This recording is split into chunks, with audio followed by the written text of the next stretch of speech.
വായിച്ചുകൊണ്ട് സാഹിത്യ പക്കലേക്ക് ഇതിന്റെ ഗുണദോഷ ഫലങ്ങളെക്കുറിച്ച് നിരീക്ഷകരുടെയും പ്രേക്ഷകരുടെയും ഇടയിൽ നിന്നുകൊണ്ട് ഞങ്ങൾ ചർച്ച നടത്തുകയാണ്.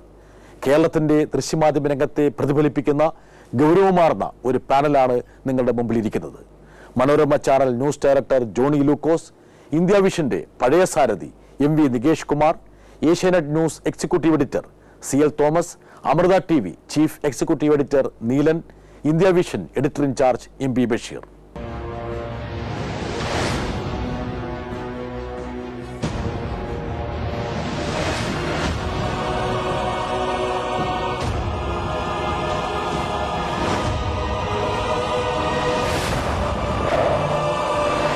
ഇവിടെ എഴുതി തയ്യാറാക്കി ലഭിച്ചിരിക്കുന്ന ചില പരാമർശങ്ങൾ കൂടി ഇവരുടെ പക്കലേക്ക് പോകാം. ഏത് സമൂഹത്തിൻ്റെ താല്പര്യം അനുസരിച്ചാണ് അന്ധവിശ്വാസത്തെ അനാചാരങ്ങളെയൊക്കെ പ്രോത്സാഹിപ്പിക്കുന്ന പരിപാടികൾ നൽകുന്നത്? ഒന്ന്, പരിഭ്രാന്തി പരത്തുന്ന വാർത്തകൾ കൊടുക്കാൻ മാധ്യമങ്ങൾ താല്പര്യം കാണിക്കുന്നു. അതിന് സത്യാവസ്ഥ കണ്ടെത്താൻ പ്രക്ഷേപണം ചെയ്യുന്നതിന് മുമ്പ് ശ്രമിക്കാറുണ്ടോ?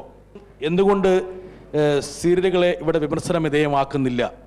നിങ്ങളാണ് വിമർശന വിധേയമാക്കേണ്ടത്. ഇടതുപക്ഷ വാർത്തകൾ കൊടുക്കുമ്പോൾ അതിൻ്റെ നെഗറ്റീവ് വശത്തിന് മാത്രം മുൻഗണന കൊടുക്കുന്നത് എന്തുകൊണ്ട്? LDF സർക്കാരിൻ്റെ ചെയ്തികൾ പറയുമ്പോൾ LDF സർക്കാരിൻ്റെ നേട്ടങ്ങൾ എന്തുകൊണ്ട് പറയുന്നില്ല?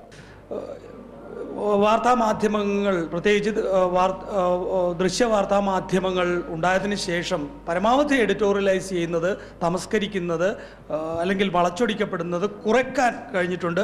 അതാണ് ഈ ഒരു മേഖലയുടെ സംഭാവനയായി എപ്പോഴും ഉയർത്തി കാണിക്കാറുള്ളത്. അതിന് ഞാനൊരു ഉദാഹരണം പറഞ്ഞിരുന്നു. 15 വർഷം അഭയ കേസ് മലയാള മനോരമ കൈകാര്യം ചെയ്തതുപോലെയല്ല മനോരമ ന്യൂസ് അഭയ കേസ് ദൃശ്യവൽക്കരിക്കപ്പെട്ടപ്പോൾ ചെയ്തത്.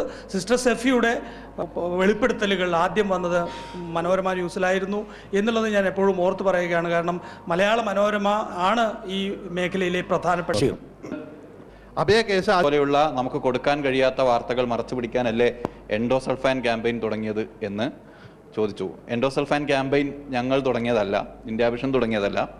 കൈരളി TVയുടെ കാസർഗോഡ് റിപ്പോർട്ടറായിരുന്ന കുട്ടൻ എന്ന റിപ്പോർട്ടറാണ് KV തോമസിൻ്റെ ആ വിവാദ പ്രസംഗം മുഴുനീളം പകർത്തിയത്.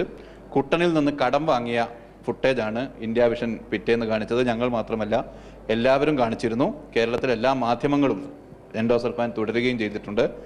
റാഡിയ ടേപ്പ് അടക്കമുള്ളവ പുറത്തു കൊണ്ടുവന്നതും മാധ്യമങ്ങളാണ് എന്ന കാര്യം ഈ കേൾക്കുന്ന ആളുകൾ മറന്നു പോകരുത്.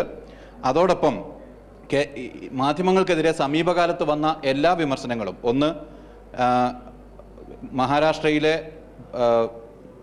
പെയ്ഡ് ന്യൂസിനെ കുറിച്ചുള്ള വാർത്ത ആദ്യം പുറത്തു കൊണ്ടുവന്നത് P സായിനാഥ് എന്ന ഹിന്ദുവിൻ്റെ റൂറൽ അഫയേഴ്സ് എഡിറ്ററാണ്.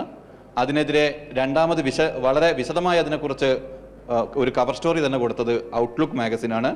അതേക്കുറിച്ച് വിമർശിച്ച് പ്രമേയം പാസാക്കിയത് രാജ്ദീപ് സർദേശായി അധ്യക്ഷനായ മാധ്യമ സമിതിയാണ്. ഇത്തരം കാര്യങ്ങളൊന്നും മറന്നു പോകരുത്. P സായിനാഥ് JNUവിൽ നിന്ന് പാസ്സായി SFIക്കാരനായി CPIM പോളിറ്റ് ബ്യൂറോയിൽ എത്തിയിരുന്നുവെങ്കിൽ ഒരുപക്ഷെ ഇത് നടക്കില്ലായിരുന്നു. മാധ്യമങ്ങൾ തന്നെയാണ് കറക്റ്റീവ് ഫോഴ്സായി നിൽക്കുന്നത് മാധ്യമങ്ങൾക്കകത്ത്.